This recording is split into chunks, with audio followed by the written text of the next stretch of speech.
Matthew 15 and Mark 7.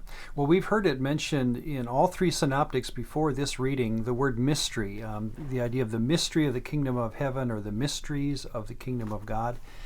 And this will be a good place to think about the meaning of mystery. A mystery in the New Testament sense is something that needs to be revealed in order to be understood. So there'll be things in Jesus' ministry that we can assume until he tells us something, we are going to wonder how it works. Things that cannot be known until Jesus explains it. And I think when it comes to one of the mysteries that Jesus will be explaining in his own life is this issue of ritual impurity. We've talked about it before, but let's talk about it again because that's part of our text today. This is from a book called Matthew Thiessen has a book called Jesus and the Forces of Death. Whatever we might think about the systems of ritual purity, such systems were integral to the thinking of all ancient people, Jesus and the gospel writers included. And then he gives the thesis of his book as it's going to be given.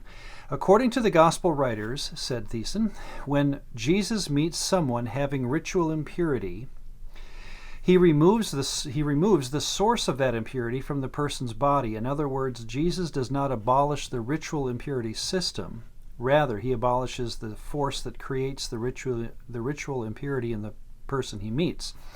Jesus is, as Mark puts it, the Holy One of God, embodying a contagious power of holiness that overwhelms the forces of impurity. So his thesis will be that Jesus will believe in the ritual impurity or purity system of Israel that had been instituted back in the days of Leviticus, and that when Jesus reaches out and touches an impure person or deals with impurity, he is like a fire extinguisher to the source of the fire, putting out impurity on his own so that then he can touch the person. And that's his reasoning for how Jesus will be handling his ministry.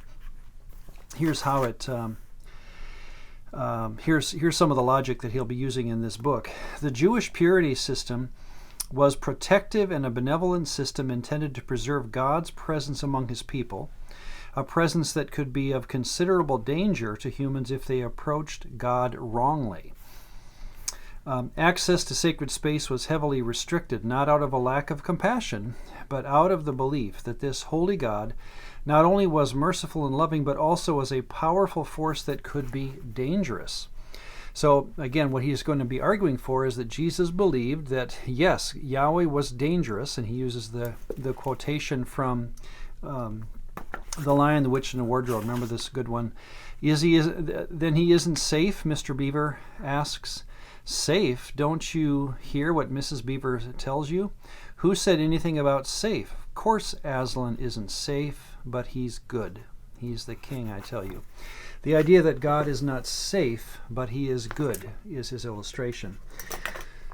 Well, that's going to be a common way of people thinking of Jesus and the Levitical impurity system, that Jesus respects it. He doesn't want people to touch impure people, but he can do it because he puts out the source of impurity as he reaches for them.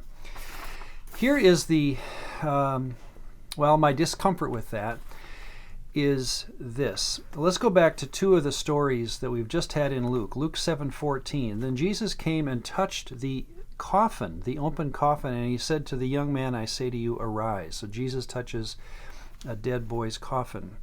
Luke 7:37. Behold, a woman in the city who was a sinner, when she knew that Jesus sat at the table in the Pharisee's house, brought an alabaster flask of fragrant oil, and she began to wash his feet with her tears and wipe them with the hair of her head, and she kissed his feet. And of course the Pharisees were very saddened to see an impure woman touch Jesus.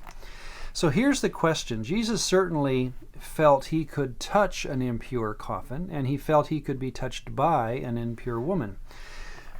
But here's the question. What if I had done the same thing? In other words, my ritual cleanliness, as it were, would it be a problem for someone like me or you who was watching Jesus touch this person? Could I have reached over and touched them? And now, see, you have to make a choice. There are two different stories to tell. One story would be that Jesus, as this book's author would argue, that Jesus does respect ritual purity systems and that he could do it because he's the fire extinguisher, but you could not. You would not be allowed in that view of this author.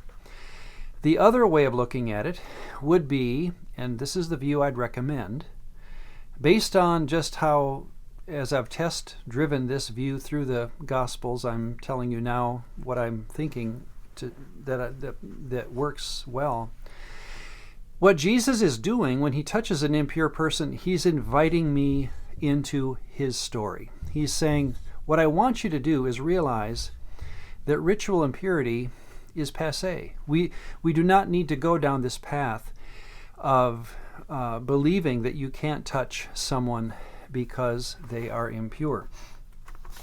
So, in other words, there's many things that Jesus does that I can't do. He is the Son of God. I understand that.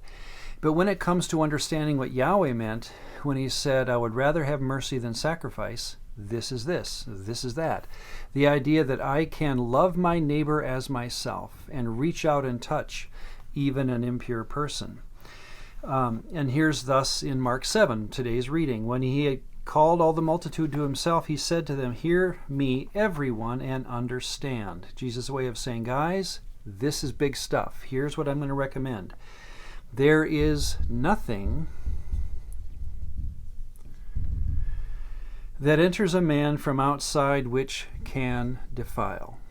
Now that's an amazing statement said by a Jew in first century Judaism. There is nothing that touches a person from the outside that can defile him. But the things which come out of him, those are the things that defile a man. If anyone has ears to hear, let him hear. Again, a very good way of saying, here is something you could not have known without me explaining it to you. This is one of the mysteries of the kingdom, that you can touch an impure person.